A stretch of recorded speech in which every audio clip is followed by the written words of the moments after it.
The question is about diversification, and I've got a dual answer to that. If you are not a professional investor, if your goal is not to manage money in such a way as to get a significantly better return than the world, then I believe in extreme diversification. I mean, so I believe 98 or 99%, maybe more than 99% of people who invest should extensively diversify and not trade. So that leads them to an index fund type of decision with very low costs.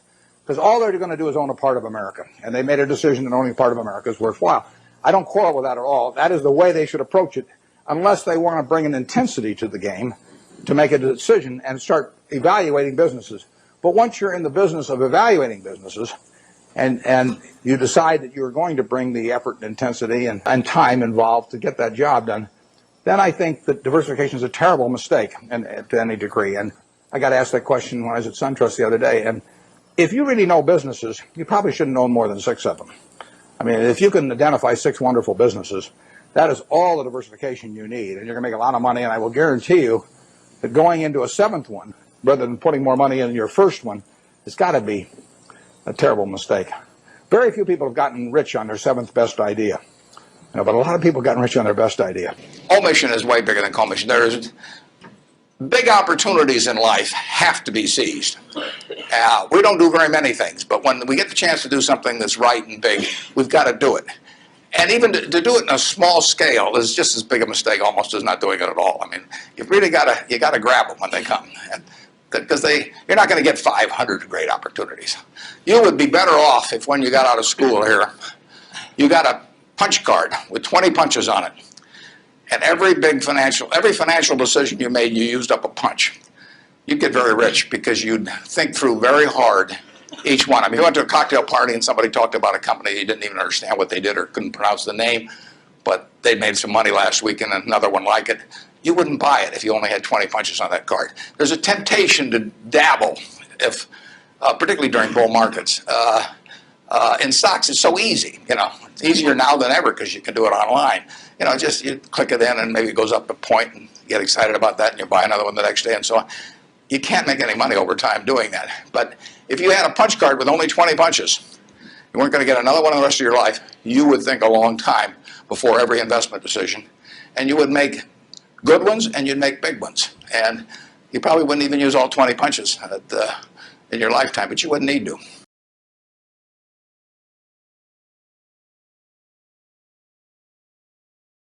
I am very interested in your policies on diversification and also how you concentrate your investments. And I've studied your annual reports going back a good number of years, and there's been years where you had a lot of stocks in your marketable, equitable securities portfolio, and there was one year where you only had 3 in 1987.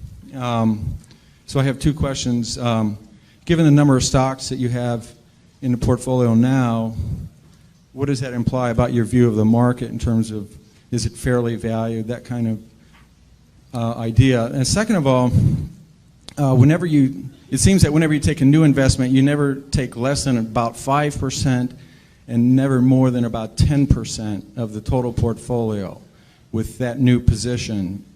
And I wanted to see if I'm correct about that. Yeah, well, on the second point, that really isn't correct. We have positions which you don't even see because we only listed the ones above 600 million in the last report, and obviously those are all smaller positions. Sometimes that's because they're smaller companies and we couldn't get that much money in. Sometimes it's because the prices moved up after we bought them, and sometimes it's because we may be selling the position down even. But so there's nothing magic. We like to put a lot of money in things that we feel strongly about, and that gets back to the diversification question. We think diversification is, as practiced generally, makes very little sense for anyone that knows what they're doing. Diversification is a protection against ignorance. I mean, if you want to make sure that nothing bad happens to you relative to the market, you own everything. There's nothing wrong with that. I mean, that is a perfectly sound approach for somebody who does not feel they know how to analyze businesses. If you know how to analyze businesses and value businesses, it's crazy to own 50 stocks or 40 stocks or 30 stocks probably, because there aren't that many wonderful businesses that are understandable to a single human being in all likelihood, and to have some super wonderful business and then put money in number 30 or 35 on your list of attractiveness and forego putting more money into number 1 just strikes Charlie and me as madness. And it's conventional practice, and it may, you know, if all you have to achieve is average, it may preserve your job, but it's a confession in our view that you don't really understand the businesses that you own. You know, I mean, on a personal portfolio basis, you know, I own 1 stock, you know, but it's a business I know, and it leaves me very comfortable. So, you know, do I need to own 28 stocks in order to, you know, have proper diversification? You know, it'd be nonsense. And within Berkshire, I could pick out 3 of our businesses, and I would be very happy if they were the only businesses we owned and I had all my money in Berkshire. Now, I love it, the fact that we can find more than that and that we keep adding to it. But 3 wonderful businesses is more than you need in this life to do very well. And the average person isn't going to run into that. I mean, if you look at how the fortunes were built in this country, they weren't built out of a portfolio of 50 companies. They were built by someone who identified with a wonderful business. Coca-Cola is a great example. A lot of fortunes have been built on that. And there aren't 50 Coca-Colas. You know, there aren't 20. If there were, it'd be fine. We could all go out and diversify like crazy among that group and get results that would be equal to owning the really wonderful one. But you're not going to find it. And the truth is, you don't need it. I mean, if you have a really wonderful business, is very well protected against the vicissitudes of the economy over time and the competition. I mean, you know, we're talking about businesses that are resistant to effective competition, and 3 of those will be better than 100 average businesses, and they'll be safer, incidentally. I mean, there is less risk in owning 3 easy to identify wonderful businesses than there is in owning 50 well-known big businesses. And it's amazing what has been taught over the years in finance classes about that. But I can assure you that I would rather pick, if I had to bet the next 30 years on the fortunes of my family that would be dependent upon the income from a given group of businesses, I would rather pick 3 businesses from those we own than own a diversified group of 50. Charlie?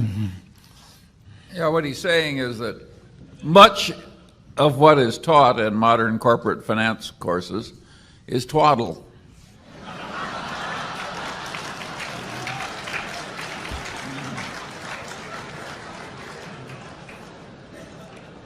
Do you want to elaborate on that, Charlie?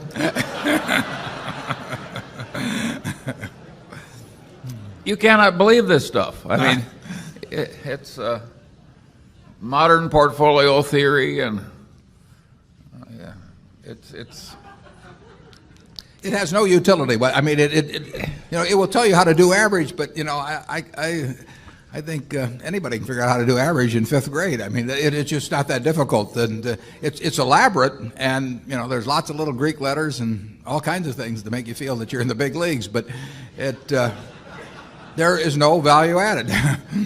I have great difficulty with it because I am something of a student of dementia, and I have. We hang around a lot together. And I can ordinarily classify dementia, you know, on some theory structure of models, but the modern portfolio theory, it involves a type of dementia I just can't even classify. No. Something very strange is going on. Yeah. If you find 3 wonderful businesses in your life, you'll get very rich. And if you understand them, bad things aren't going to happen to those 3. I mean, that's the characteristic of it. By the way, maybe that's the reason there's so much dementia. If you believe what Warren said, you could teach the whole course in about a week. Yeah.